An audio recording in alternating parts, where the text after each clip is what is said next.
So the recent grudge match between the two strongest men in the world just came into an end, and my prediction of what would happen was fairly accurate.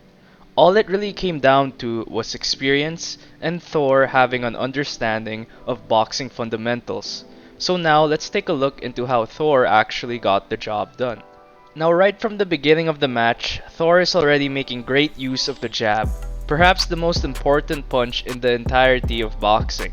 If you can control the opponent with the jab, then you can also land much more devastating shots. And that is exactly what Thor did, always utilizing the jab to control Eddie and land in more dangerous punches such as the cross. Eddie on the other hand is the complete opposite, trying to always land these crazy power punches on Thor without any real setup.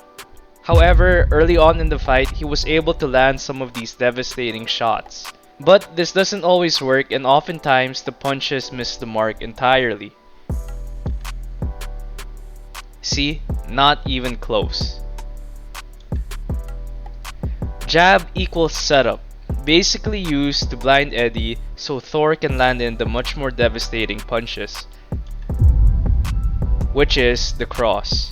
Eddie has no setup and you can see his punches from a mile away.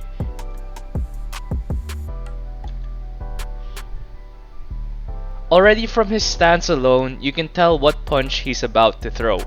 Leaning that far down pretty much indicates to Thor that he's going to throw an overhand to get a devastating one-punch knockout. Any well-trained boxer can see this, and Thor easily dodges it by simply taking a step back. Again, we see Eddie doing the same move. And again, he misses. Thor keeps his punches straight and tight the whole time, which make them much harder to read, and uses his lead hand to actually control the fight. And this is where we start to really see the problem with a hands down style. Unless you have really good reflexes, this hands down style won't work in your favor, especially if you're a beginner. If Eddie simply kept his hands up, he could have blocked these punches. Eventually, Thor starts getting the best of him and even knocks him down. Not just once,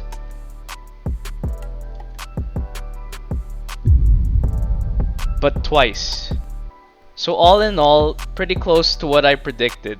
Thor's experience and fundamentals really shined in this fight, and he's just getting better and better each time he steps into the ring. I guess if Thor continues this boxing journey of his, then he will probably take on either Martin Ford or the Iranian Hulk, depending on who wins the fight.